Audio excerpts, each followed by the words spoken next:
Welcome to Pattir TV. We are joined from London by Dr. Susan Patty, who is the author of the Armenian Legionnaires, Sacrifice and Betrayal.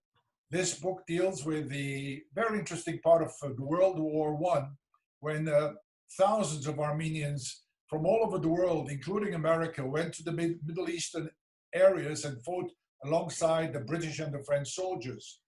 Let me just introduce Dr. Patty by saying, reading here, Dr. Patty is an honorary senior research associate at University College of London and the former director of the Armenian Institute in London. And it is truly a pleasure for us, Dr. Patty, that you can give us the time to discuss this book. What triggered this interview was an announcement in the Armenian press that your book has been translated into Armenian. Congratulations. How did it feel? Felt great, but it was a big surprise. And I think the Legionnaires, who are the instigators of the book, had told me over a year ago, maybe 18 months ago, that the translation rights had been bought. We never heard anything about it after that until a week ago now, when we suddenly had this announcement that, I was approached by a reporter who wanted to do an interview about it. And she was the one who told me it was all done and dusted. It was not only translated, but published. Congratulations. There must be a lot of interest in your book. Let me ask you, what got you involved with this topic? It's a topic where very few people read about or know about, unfortunately, and yet it's a very important topic. What got you interested in this topic? Dr. Carol Ann and George Najarian approached me when I was living in the Boston area, and George's brother Michael in the 1980s, I think, had done a lot of archival work and writing to people all over the country, all over the US, asking for more names, trying to make a proper list of who had served as a Legionnaire, but also gathering letters, gathering photographs, all kinds of things. And he sadly died, but George and Carol Ann carried on gathering information. And as you probably know, Vartan, there was a wonderful exhibit organized at now the Armenian Museum of America about the Legionnaires. There was one that was done in situ in the museum. And then a traveling exhibit was created about the same thing with a storyline and the photographs. It was great. But they wanted to have a book about it that could reach more people. So they asked if I would do that. How can you capsule the story, the history we're talking about, to people who have never heard of this story? How can you capsule it? What are the highlights? What you would like people to know, the minimum that people should know? I guess the minimum that people should know is that during World War I, when men who had migrated to the United States to make a new life there, hoping to bring family over, or hoping to take money back and help people over there, discovered that their families were being killed and their villages and towns were being devastated. They wanted to do something. So this is the nutshell version. They were recruited by politicians and leaders who went around to the different communities and asked who would be willing to come and join. There's a lot of background I'm skipping about how there came to be Légion d'Orient at the beginning. The Eastern Legionnaires only became the Armenian Legion at the end of the war, the armistice time. So they gathered together. They went to Port Said. They were gathered also from France and from around the Middle East, and then went to Cyprus to train.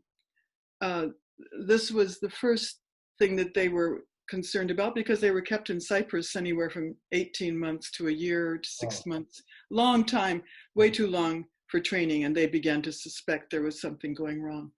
But at the end of that period, in the summer of 1918, they were then taken back to Port Said, and then they fought in what's we call the Battle of Arara, which was a much larger battle, and they of Megiddo, and they helped to win that battle, and that was really the high point. They were very rightly proud of their work there, but that was just the beginning for our Armenian Legionnaires, and it's about halfway through this book because they lost 24 men, I believe. I'm not great on remembering numbers, but around 24 there. They lost many more after that on the first to the Spanish flu, walking to Beirut, then up towards basically up the Mediterranean towards Adana, Mersin, then Marash, where they fought big battles, as you know. And you asked me very briefly, why is it called Sacrifice and Betrayal? Well, the sacrifice, one could say, was that they left their lives, their safe lives, wherever they had been. They were not in the battle zone, but they wanted to help. That was a sacrifice. They made many other sacrifices, but the betrayal was how they felt at not being supported in the work that they were asked to do by the French in particular, but also by the British. And they lost many men along the way. That there are lots of stories in the book. You asked for a nutshell. Yeah, the word betrayal, I really was very upset when I heard the way they were betrayed. Like almost they would wake up in the morning and the French would have gone, or the British would have deserted them, and they were there left. And how many times can Armenians be betrayed and be used as pawns? That may be the lesson for us. Who did we follow? Who were the leaders that were on campaigns in America to recruit these people? There are certainly people, you'll find critics amongst the Armenians today who will say this. By the way, the title of the book, remember what the Armenian Legionnaires' Sacrifice and Betrayal in World War I, was chosen by the publishers, by the original publishers. That was their idea after reading the manuscript. And I was still thinking, what should the title be? And they suggested this and asked for my approval. I said, sure, that, you got it and won. I think the word betrayal is the key to that experience, that here we went with promises to regain our historic lands in Western Armenia, Giligya, Marash, and Adana, and then we were betrayed and many, many people died. I want you to tell me about two people whose names appear in these period. Jim Chankalian, who was a captain, an Armenian captain, I understand, and also Nubar Pasha, founder of AGBU. Boris Nubar Pasha. So, well, Nubar Pasha is a bit easier because that is one figure that many people will recognize and know about. And one of the criticisms of Boris Nubar is that he was a wealthy man who had done well in politics in a smaller environment, in an environment that he knew well, but he was over his head in the international scene and didn't do as good a job as he could have done. That, it's really easy in hindsight to say so-and-so should have done this or should have done that. Sure. I suspect he did his best, but it is true that the Armenians had not operated on that international level and didn't have the kind of savvy, perhaps, but as you probably know, Vartan, a lot of Armenians at the period of when countries were trying to get rid of their colonial masters, Armenians were still thinking, hey, we've got it pretty good in this colony. It wasn't their country. In Cyprus, for example, they really didn't want the British to leave because it was a safe place for them. And I think Armenians around the Middle East also weren't really eager. These men thought that the French would be a good umbrella for them. They didn't really think about the way empires were heading, and that wasn't going to happen for a few decades anyway. Totally. Depending on where we're talking about. Is there anything you can Turn add top. about Jim Chankalian? He was one of the few who had became a captain, or I think he entered as a captain, actually. That was why. It was one of the problems for the Armenians was that they weren't promoted within the ranks uh, unless they came in with this. So he and Shishmanian, John Shishmanian, were had experience before and were real leaders, and both Americans. Shankalian was a real one of those good guys. When they got to Marash, he was giving his own salary to help train women in particular, give them jobs, trying to start small factories, cottage industries. And he led his own platoon. He was very, very well regarded, very well regarded. What do you make out of the interest in the book to be translated into Armenian? Do you think there is a new interest? Do you think people want to learn more about this date? There must be some type of interest in the book or that period if it was translated into Armenian. Well, Media Max, which yes.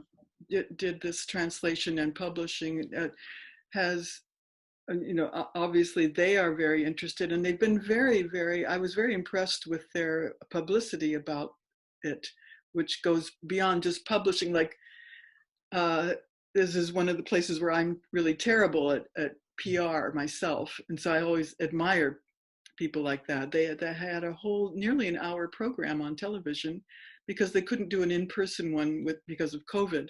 Mm-hmm. So they had something on TV and they did a really great job. Beautiful. So I hope that interest does rise.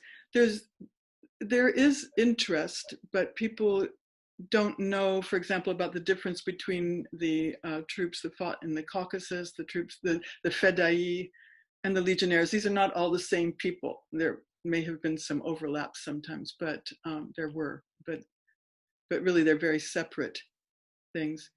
And I think what strikes me about this is at the end, when they had clearly lost, they had won the war, but they lost their own battle, that they went back, as I say in the book, they went back to their diaspora, maybe some to Nuuk diaspora, and went to Beirut at that point, and started new communities, and they did a really great job. They were very active. They didn't just say, oh, whatever, I'll just take care of myself, but instead they started helping their fellow Armenians in a variety of ways in the new communities. Is there anything in closing, Dr. Susan Patty, you would like to say something in closing? I would say that while this is a book written to be accessible, we wanted as many people as possible to be able to read it and to find it readable. Some history books can be quite dense, really, and people give up. But there are some excellent histories being written out there, and they're appearing in article form. There are many on the internet that can be found, and I would, as I said, refer them to Varak Ketsemanian, to Garabet Momjian, and you'll find French authors as well. There are a lot of people who have written about this subject. I'm not the only one. So you can find out about it from a lot of different angles. So that would be the first thing I'd say. If you're interested, there's actually is a lot out there. And I'd encourage the folks who are writing to write some books like this that are for a wider audience. I think that's really important as well. And I thank the Najarians for their belief that this could be done. They are the ones who really pushed to have it done and sponsored it. And it's thanks to them that we have all these photographs. That's another thing I'd like to mention. You mentioned the photographs, but it's a rare history book that has so many photographs. And for me, it's the old thing about one picture is worth 1,000 words. There's much that can be read into these photographs, many of which were done in studios when the men were on a break or visiting, say, Cairo or Adana, elsewhere. Some with James Shishmanian, he must have had a camera of some sort. He's taken amazing pictures out on the battlefield even.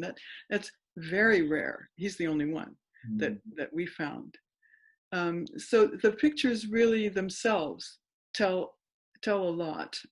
And I would say also, I just had an interesting discussion with a new friend about women. I see if I can find a photograph. There are a number, there were pictures in the archives that I was going through that I didn't realize were of women in sort of uniform. And it was only when one of them was captioned, a woman sharpshooter, that I thought, what about that other one that I thought, you know, somewhere in your head, you think that picture is strange looking. So I went back and looked and, wow, this is a woman, okay. And there were, then Shishmanian wrote somewhere, and I didn't have much that he wrote, but he said there were about 40 women who joined the Legionnaires after the armistice. Obviously, the French were not going to let women into the proper Legion. But once they were all basically out on their own, then a lot of women, 40 apparently or more, which is a lot.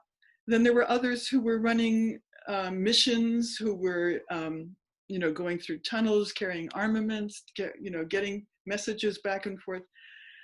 And I'd like to mention the nurses too, which is a very difficult and dangerous job as well. So there were women involved in this, especially after the armistice, and when the top level control started breaking down, then the Armenians themselves had more control over what they were doing. I'd like to thank you very much. I'd like to wish you well, and congratulations for your book being translated into Armenian. I hope it will be also translated into other languages, and the interest will develop. Thank you very, very much. Okay, thank you. Thanks very much.